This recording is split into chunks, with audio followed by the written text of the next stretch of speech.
स्वागत है आप सभी का मैं इस वीडियो पे। इस वीडियो पे आज हम आपको क्लास 12 फिजिक्स चैप्टर 12 जिसका नाम एटम है उसके कुछ महत्वपूर्ण क्वेश्चन जो कि 2 मार्क्स वाले हैं जो कि MPBSE ने क्वेश्चन बैंक में जारी किया हो उसको बताने वाले हैं।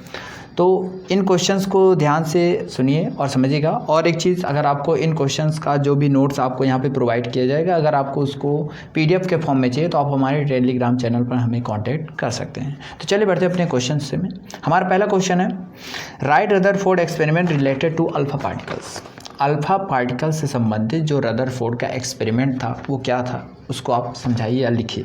तो देखिए, अल्फा पार्टिकल एक्सपेरिमेंट जो था रदरफोर्ड का वो क्या था, तो इसे हम लोग अल्फा पार्टिकल स्कैटरिंग एक्सपेरिमेंट भी कहते हैं। तो चलिए शुरुआत करते हैं, ये था क्या। तो रदरफोर्ड ने क्या किया था कि चलिए मैं इसको एक्सप्लेन करके बताता हूँ। When very thin foil of metals are bombarded by highly energetic alpha particles. कहते हैं जब एक हम वेरी थिन यानी बहुत ही पतला क्या करते हैं, मेटल का एक फॉइल लेते हैं। फॉइल का मतलब हो जाता है एक झिल्ली टाइप का, कुछ भी आप मटेरियल ले सकते हैं, जैसे पेपर होता है, पेपर टाइप का। अब उस पर जब हम अल्फ़ा पार्टिकल्स की क्या कराएंगे, बम्बार्डिंग कराएंगे, तो बम्बार्डिंग करने पर हमें कुछ रिजल्ट्स प्राप्त हुए। ठीक है, अब वो रिजल्ट क्या क्या थे तो अब ये सुनेंगे हम। तो हमारा पहला जो रिजल्ट था वो ये था कि most of the alpha particle pass straight across the foil. कहते हैं ज़्यादा से ज़्यादा अल्फ़ा पार्टिकल, ये most of the alpha particle यानी कुछ अल्फ़ा पार्टिकल क्या थे, वो जो फॉइल था उस फाइल को क्रॉस करके क्या हो गए, एक साइड से दूसरे साइड चले गए। ठीक है, दूसरा पॉइंट क्या था, some particles are diffracted from their original paths. यानी कुछ ऐसे अल्फा पार्टिकल्स थे जो अपने ओरिजिनल पैथ से क्या हो गए थे, डिफ्रैक्ट हो गए थे, यानी इधर उधर विचलित हो गए थे। तीसरा topic, 1 out of about 20,000 particle return back to its original path. यानी लगभग 20,000 में से एक अल्फ़ा पार्टिकल्स जिस डायरेक्शन में गया था उसी डायरेक्शन में क्या हो गया, वापस लौट आ गया। तो ये कुछ एक्सपेरिमेंट थे जो रदरफोर्ड ने क्या किए थे, अपने एक्सपेरिमेंट में किया था और उनको कुछ रिजल्ट्स मिला था। तो ये रिजल्ट यानी आपका जो ये 2 मार्क्स वाला ये पहला क्वेश्चन है पूरी तरह से कंप्लीट हो जाता है। ठीक है, चलिए बढ़ते हैं अपने अगले क्वेश्चन में। हमारा अगला क्वेश्चन क्या है, ठीक है, तो उम्मीद है कि ये क्वेश्चन आपसे बन जाएगा। तो चलिए अपने अगले क्वेश्चन में बढ़ते हैं।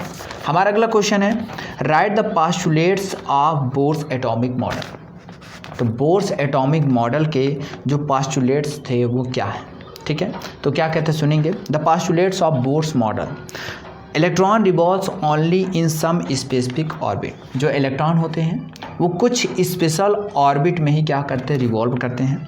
दूसरा, electron can revolve in those orbits in which it's angular momentum about the nucleus is an integer multiples of h/2π।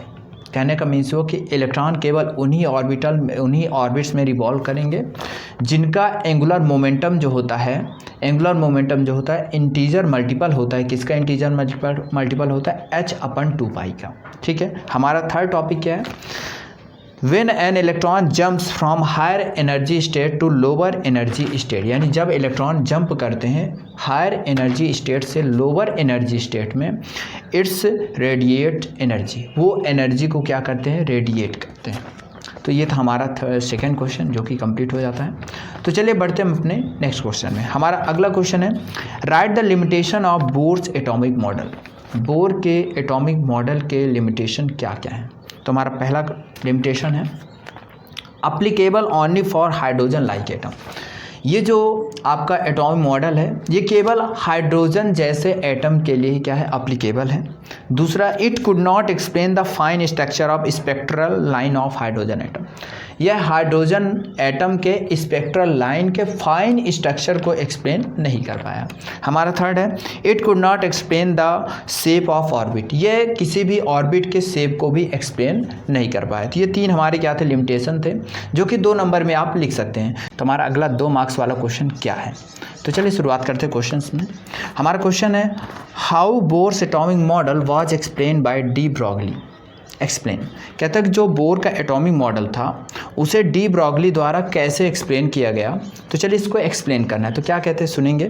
तो अकॉर्डिंग टू डी ब्रॉगली के अनुसार, in an atom the circumference of the orbit of electron must be integer multiples of wave length of matter wave associated with revolve electron revolving in it. कहता है जो de Broglie का तो जो model था, ये डी ब्रॉगली ने बताया कि कोई भी एटम होता है, उस एटम का जो सरकमफ्रेंस होता है, circumference of the orbit of electron must be integer, यानी जो इलेक्ट्रॉन जिस ऑर्बिट में क्या कर रहा है, मूव कर रहा है या रिवॉल्व कर रहा है, वो जो और इलेक्ट्रॉन जब रिवॉल्व करता है जिस ऑर्बिट में, उसमें जो इंटीजर मल्टीपल होता है किसका, wave length of matter waves, wave length of matter waves associated with electron revolving in it, यानी जो आपका इंटीजर मल्टीपल होता है इलेक्ट्रॉन के सरकमफ्रेंस में, ठीक है ना, उसका जो मैटर वेव उसमें जो एसोसिएटेड रहता है उसी इलेक्ट्रॉन के साथ, यानी जो मैटर वेव एसोसिएटेड है उस इलेक्ट्रॉन के साथ जो रिवॉल्व कर रहा है उसके क्या होता है, वो इक्वल होता है। तो चलिए शुरुआत करते हैं। तो देखिए क्या कहता है, if an electron of mass m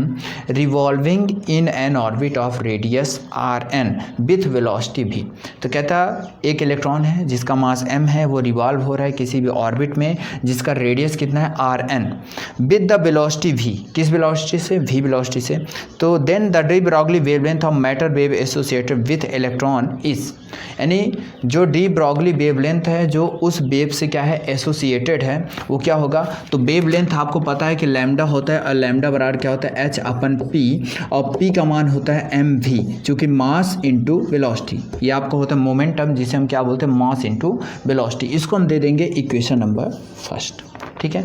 अब क्या कहता है, and the circumference of the orbit, और जो ऑर्बिट होता है उस ऑर्बिट का सरकमफ्रेंस कितना होता है, उस ऑर्बिट का सरकमफ्रेंस कितना होता है, उस ऑर्बिट का सरकमफ्रेंस होता है 2πr, और r कितना है इसका, rn, तो यानी क्या हो जाएगा 2πrn। इसे इक्वेशन नंबर क्या दे देंगे हम, सेकंड, क्योंकि हमें क्या पता है कि जो इलेक्ट्रॉन क्या कर रहा है, ऑर्बिट में क्या हो रहा है, मूव कर रहा है, ठीक है ना, इलेक्ट्रॉन जो ऑर्बिट में मूव कर रहा है उसका जो आपका वेवलेंथ है, डी ब्रॉगली वेवलेंथ है, उसके सरकमफ्रेंस के क्या हो जाता है, इक्वल हो जाता है। तो हम क्या करेंगे, दोनों को ही क्या कर देंगे, इक्वल करेंगे, यानी आप लिखेंगे 2πrn लिखेंगे और इधर लिख देंगे h/mv, लिख दिया, इतना कर दिया।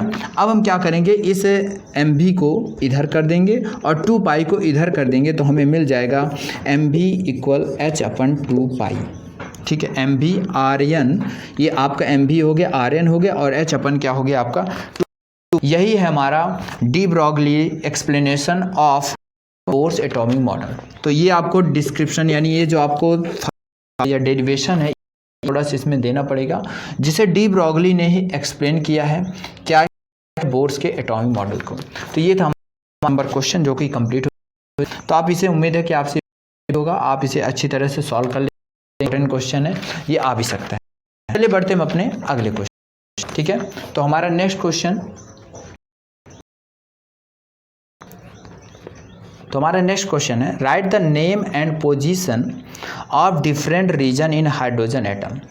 आपको क्या करना है कि इसमें जो हाइड्रोजन एटम होता है उसके जितनी भी सीरीज़ हैं उन सीरीज़ में कौन कौन से रीजन पाए जाते हैं, आपको ये बताना है।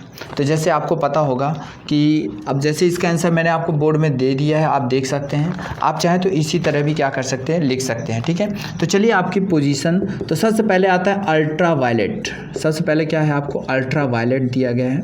कहता है अल्ट्रा वायलेट रीजन जो होता है वो कहाँ पर पाया जाता है, तो अल्ट्रा वायलेट रीजन, जैसा कि मैंने आपको याद है, मैंने मैच द कॉलम में आपको बताया था, अपने अगले पार्ट, फर्स्ट पार्ट में मैंने आपको मैच द बारे में बताया था। उसमें आपको मैंने बताया था कि ये क्वेश्चन जो 3 नीचे के मैच द कॉलम थे वो आपके अगले क्वेश्चन में, तो याद रखिए जो अल्ट्रा वायलेट किस में पाया जाता है, वायलेट रीजन आपका लाइमन सीरीज में होता है, ठीक है, यानी इसका क्या हो जाएगा, लाइमन, ठीक है। फिर इसके बाद दूसरा हमारा रीजन, तो विजुअल रीजन किस में पाया जाता है, तो विजुअल रीजन जो आपका है वो रीजन में होता है। फिर इसके बाद थर्ड नंबर है इन रीजन, ये किस में होता है, तो ये आपका पास्चन सीरीज। इसी तरह जो आपका ब्रैकेट फुंड सीरीज है, इन में भी जो इंफ्रारेड रीजन है वही पाया जाता है, यानी सिर्फ आपके पास हैं अल्ट्रा वायलेट, फिर और तीसरा है इंफ्रारेड, ठीक है। तो अल्ट्रा वायलेट किस में हो, लाइमन में हो गया, फिर जो आपको विजुअल में हो गया, और बाकी उसके बाद जितनी भी सीरीज हैं आपके जो पास्चन ब्रैकेट फुंड है उन सभी में आपको मिलता है, उन कौन सा रीजन मिलता है, इंफ्रारेड रीजन। तो उम्मीद है कि ये सभी बन गए होंगे। तो इसी बात पर अगर आप तक हमारे चैनल को सब्सक्राइब किया है तो सब्सक्राइब जरूर करें, ताकि आपको वाली वीडियो का नोटिफिकेशन तो हो सके। तो चलिए मिलते हैं अपने वीडियो।